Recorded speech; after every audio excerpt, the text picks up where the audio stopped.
నమస్తే, welcome to Suman TV. నేను మీ Sai. RTC ఉచిత ప్రయాణం మహిళలకు కొనసాగుతుంది. తెలంగాణలో, కర్ణాటకలో, ఏపీలో కూడా రాబోయే రోజుల్లో కొనసాగుతుందంటారు. ఇలాంటి సందర్భంలో అంత బాగానే ఉంది ప్రయాణానికి సంబంధించి అనుకుంటున్న ఈ తరుణంలో భారీగా ఆర్టీసీ ఛార్జీలను పెంచి షాక్ ఇచ్చింది అక్కడి ప్రభుత్వం. అదేంటో చూద్దాం ఆ వార్తకు సంబంధించి. భవిష్యత్ అవసరాలకు వర్తమానపు అవకాశమే ఈశాన్యలో మీరు పెట్టే పెట్టుబడి. ఈశాన్య వెంచర్స్ లో ఇప్పుడే ప్లాట్ బుక్ చేసుకోండి. మీ దగ్గరలోని ఈశాన్య ప్రాపర్టీ అడ్వైజర్ ను సంప్రదించండి. కర్ణాటకలో బస్సు ఛార్జీల మోత ఏకంగా 20% మేర పెంపు. ప్రభుత్వానికి ప్రతిపాదన చేశాం. కేఎస్ఆర్టీసీ చైర్మన్ శ్రీనివాస్ వెల్లడి. గత నెల పెట్రోల్ డీజిల్ పై పన్నును 4% పెంచిన కాంగ్రెస్ ప్రభుత్వం ఏడాదిగా ప్రజలపై పన్నుల మోత. సిద్ధరామయ్య సర్కార్పై జనాగ్రహం అంటూ ఒక వార్తని ఇక్కడ చూడొచ్చు. పూర్తి వివరాలు తెలుసుకుందాం. కాంగ్రెస్ పాలిత కర్ణాటకలో సామాన్య ప్రజలపైన మరో భారం పడనుంది.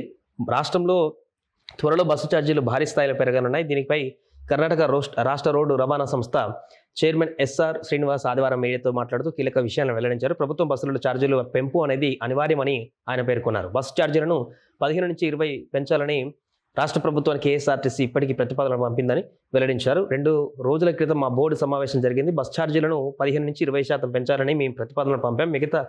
మిగతాది సీఎం సిద్ధరామయ్య విచక్షణపైన ఆధారపడి ఉంటుందంటూ కూడా కేఎస్ఆర్టీసీ మనుగడ సాగించాలంటే ఛార్జీల పెంపు తప్పనిసరి అంటూ శ్రీనివాస్ స్పష్టం చేశారు. ఇంధన బస్సుల విడి పరికరాల ధరలు పెరిగాయని చెప్పారు. 2019 నుంచి రాష్ట్రంలో ఛార్జీల పెంపు లేదని, అదేవిధంగా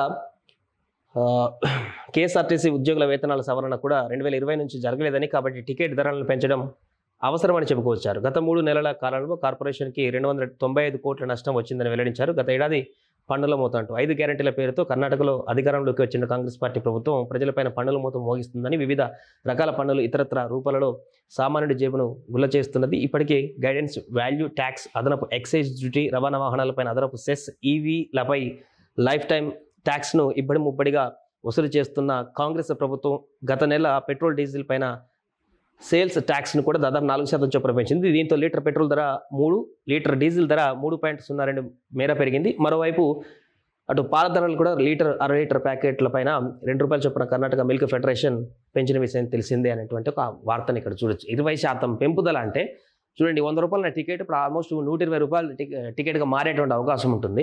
ఇంకా పెంచలేదు. బట్ కేఎస్ఆర్టీసీ చైర్మనే పెంచుతాం, ఖచ్చితంగా పెంచాల్సిందే ఇంకా అంటూ కూడా ఆయనే విజ్ఞప్తి చేశారు. కాబట్టి దీనికి సంబంధించి కూడా నిర్ణయం తీసుకునేటువంటి అవకాశం కనిపిస్తుంది. మొన్ననే పెట్రోల్ డీజిల్ పైన కూడా ₹3 వరకు పెంచినటువంటి సందర్భం. ఇప్పుడు దీనిపైన కూడా పెంచుతున్నటువంటి పరిస్థితి. ఎందుకు? దీనికి కారణం ఏంటంటే గ్యారెంటీల అమలుకు సంబంధించినటువంటి బర్డెన్ అనేది ఆర్థిక పరిస్థితి మీద ఉంటుంది. కాబట్టి ఖచ్చితంగా ఈ పన్నుల మోత అనేది కామన్ అయినటువంటి విషయం గతంలోనే విశ్లేషకులు, ఆర్థిక నిపుణులందరూ కూడా వెల్లడించారు.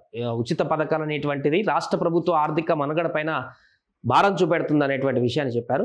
సో అదే కారణం అయి ఉండొచ్చు ఇలాంటి మోతలకు సంబంధించి. ఇక భవిష్యత్తులో 6 గ్యారెంటీల అమలు జరుగుతున్నటువంటి క్రమంలో ఇంకా 2-3 సంవత్సరాల వరకు ఇంకెలాంటి పన్నులు వస్తాయి అనేటువంటిది కూడా చూడాలి. ఇక్కడ కర్ణాటక మాత్రమే కనిపిస్తుంది. రాబోయే రోజుల్లో తెలంగాణలో కూడా ఇంకా కొత్త పన్నులు ఏమైనా వస్తాయా, ఇంకా పెరుగుదల ఉంటుందనేది కూడా చూడాలి. సుమన్ టీవీలో మీ పర్సనల్ అండ్ బిజినెస్ ప్రమోషన్స్ కోసం కింది నెంబర్కి కాంటాక్ట్ చేయండి.